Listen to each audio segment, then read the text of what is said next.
ఓం శాంతి. అయితే రేపు 9/9/2025 టోటల్ 9వ సంఖ్య వస్తుంది. అంటే టోటల్ 9 అన్నమాట. అంటే ఈ 9 అనే నెంబరే పరమాత్ముడు. అంటే పరమాత్మ సంఖ్య బలం చెప్తున్నాం. అంటే అన్నిటికన్నా బలమైన సంఖ్య, బలమైన నెంబర్ ఇది, నెంబర్ 9. అందుకే చాలామందిని చూస్తుంటారు ఈ 9ని ఇష్టపడతారు. 9 ఎందుకంటే అది కళ్యాణం. 9 అని నెంబర్ ఏంటంటే విజయానికి గుర్తు అన్నమాట. అయితే ఇది 9 ఏంటంటే 9 తర్వాత మనకు తెలిసిందే 0.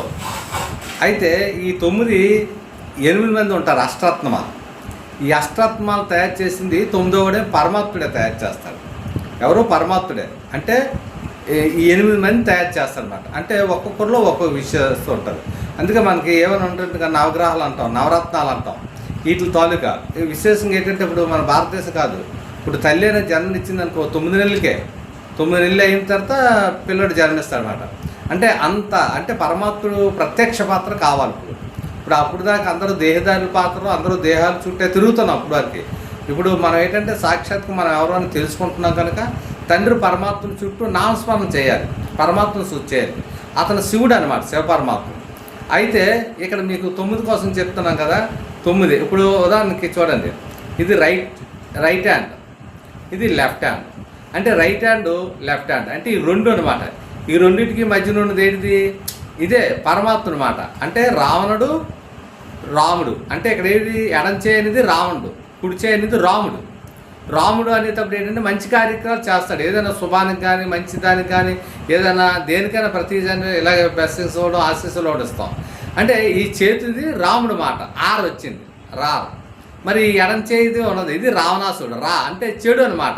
ఇది ఏదైనా చూస్తే అంటే ముందు చెత్తను కానీ ఏదైనా ముందు చెడు విషయానికి ఒక పనికిరాంది కానీ ఏదైనా తీయాలంటే ముందు దీన్ని ఉపయోగిస్తాం.